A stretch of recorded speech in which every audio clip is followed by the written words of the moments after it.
जय श्री गणेश, जय सरस्वती माता। आज का विषय है लालच। लालच ये बहुत बड़ा विषय है, क्योंकि इस विषय के बारे में कई लोगों ने, बुजुर्गों ने और ऋषियों ने, सब ने लालच बुरी बला है, इसके ऊपर फोर्स ज़्यादा किया। लेकिन आज की दुनिया में लालच के बगैर ये दुनिया चलती नहीं है, कि इस दुनिया में यदि लालच नहीं होगा तो कोई भी प्रकार का लेन देन नहीं होगा, सब व्यवहार रुक जाएगा, क्योंकि ये दुनिया चलने वाली ही नहीं है। यदि डॉक्टर को पैसों की ज़रूरत नहीं होती या पैसा नहीं लेता तो डॉक्टर सेवा फ्री में नहीं देगा। वैसे ही हर जगह किसी दुकानदार से आप कोई सामान लाते या कहीं से कुछ खरीदी करते तो आपको पैसा देना ही पड़ेगा। यानी हर एक को किसी न किसी प्रकार का लालच, धंधे में लालच। ऋषियों मुनियों को भी लालच था। किस प्रकार का लालच? किसी को सिद्धि पाने का लालच, किसी को भगवान को पाने का लालच, वो भी एक प्रकार का लालच है।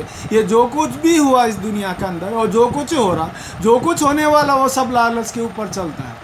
लालच नहीं करेंगे तो कोई भी प्रकार का, कोई भी किसी भी प्रकार का लेन देन नहीं होगा। किसको क्या जरूरत पड़ी? क्योंकि लालच खत्म हो जाता तो ये दुनिया चलने वाली नहीं है। लालच से ही दुनिया चलती है। लालच रहा तो सब कुछ होगा, हाँ, लेकिन अति लालच गलत है। अति लालच करेंगे तो आपको बुराइयों का सामना करना पड़ेगा।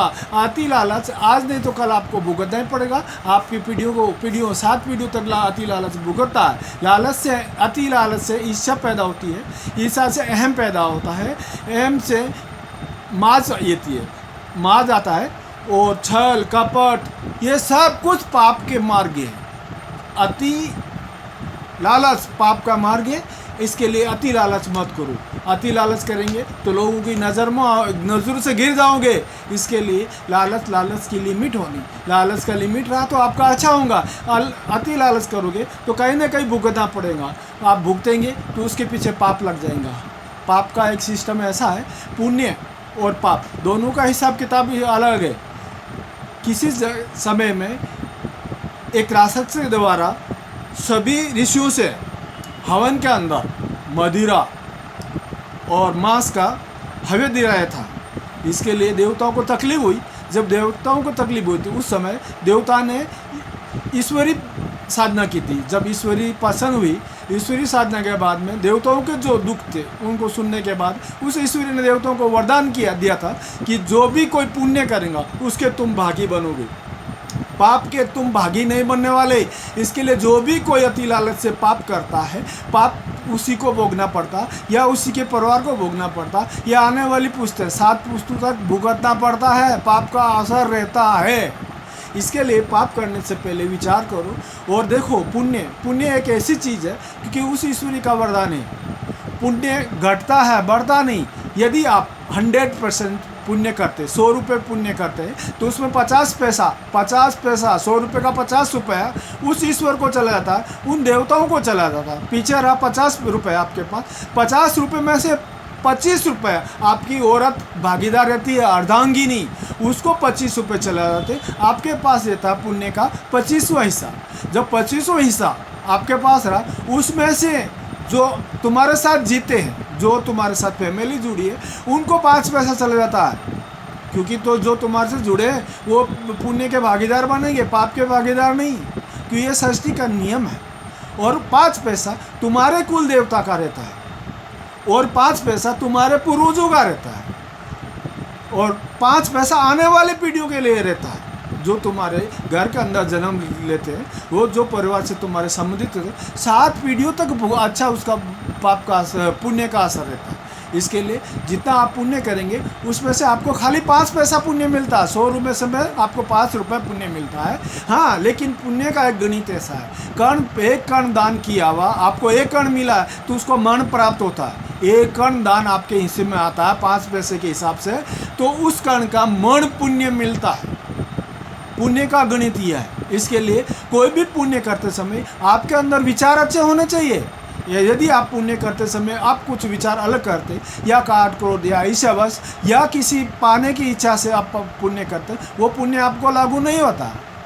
और पुण्य करते समय यदि आप विचार करके कुछ किसी भी प्रकार के लेन देन का या विचार करते हैं कि मुझे कुछ मिलना चाहिए, जो मिलने की अपेक्षा से पुण्य करता है वो पुण्य भी आपको लागू नहीं होता। पुण्य करते समय आपके अंदर निस्वार्थ भावना होनी चाहिए, आपके अंदर प्रेम होना चाहिए। जब तक आप प्रेम को जागृत नहीं करेंगे वो पुण्य आपको लागू नहीं होता। पुण्य करने के लिए विचार अच्छे होने चाहिए और किसी को कुछ बोलने की जरूरत नहीं रहती, क्योंकि आपको पुण्य करना है तो आपको कुछ पाना है तो अपना मिलेगा। पाने की अपेक्षा रखेंगे तो आपको कुछ नहीं मिलने वाला।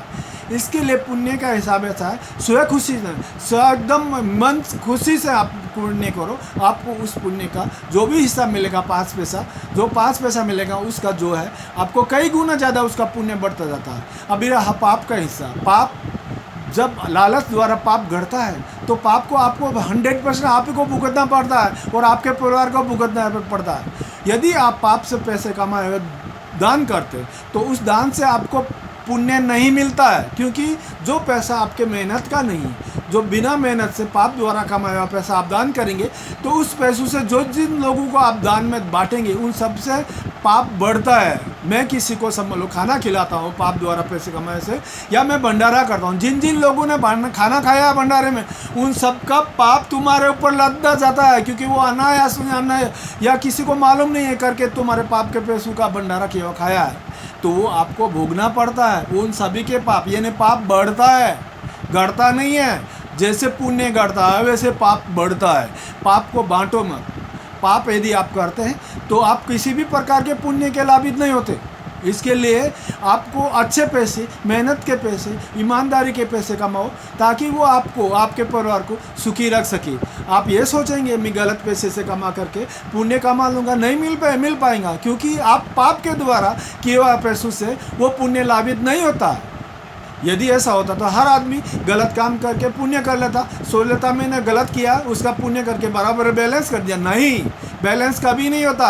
उस पाप का किया हुआ पुण्य आपको पाप में ही परिवर्तित करता है। इसके लिए किसी भी प्रकार के पाप से दूर रहो, पाप मत करो। हाँ, लालच है, लालच रखो, दुनिया चलती है लालच के ऊपर, ये बात सही है, लेकिन अति लालच करके पाप को जगह मत दो, क्योंकि पाप की जड़ें लालच है।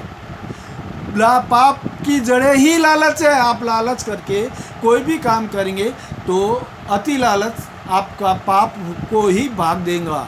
इसके लिए जो कुछ होता अच्छे कर्म करो, अच्छे काम करो, अच्छे पुण्य करो, वो आपको लाभित होगा।